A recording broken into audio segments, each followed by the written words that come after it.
I'd like to start by speaking once again to the decision to issue an executive order suspending the open carry in the city of Jackson. This was done after great contemplation.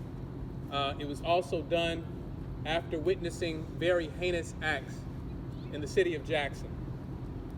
For those that are curious as to my motivation, I'm motivated by what I have seen recently looking at the officer cams as they arrived on scene for the babies that were killed recently. The 5-year-old that I consider and think about my 5-year-old, and if it could have been her. It gave me great pause, and it should give us all great pause. And we know that there has been a significant decrease in the ability to take illegal firearms off of our streets. And so this measure is not one aimed at someone with the legal ownership and possession of a firearm. This is a measure that is aimed at taking illegal weapons that are harming our residents, harming our children. And the calls that I have received have in large part been from people who neither live in Jackson nor are suffering under the consequences of their children being killed. And so when someone calls me from Texas or Alabama and they're expressing their great disdain, or even someone in rural parts of Mississippi who don't face this threat, then what that demonstrates to me is that we're more concerned with the idea of guns than the actuality of children dying in the streets. And so we understand that this will receive great protest, even possibly legal action. We have been in contact with people nationwide who have said that they would stand with us. And so I'd rather be wrong for the right reasons than to be right for the wrong reasons. And so I'm standing in the interest of our children. I told you, once I had a moment of silence for young Quinyanna Davis, that I would do all that I could to make certain that her death was not in vain.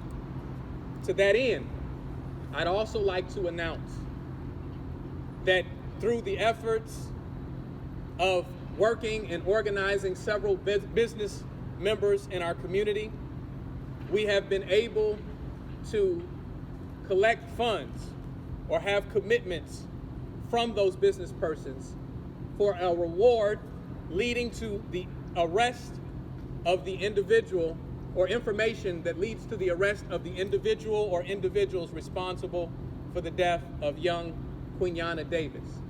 That reward will be for $10,000. $10,000 reward for any information leading to the arrest for those persons responsible for the 5-year-old's death last week. Thank you, and I will conclude the remarks on that statement just by saying that what you see pictured next to me are firearms that have been collected in the city of Jackson, not during the course of the year, not during the course of several years, but over 1 week. These are firearms that have been collected, illegal firearms that were either stolen weapons or held by people who were committing crimes or had convictions already. And so they were not legally possessed firearms.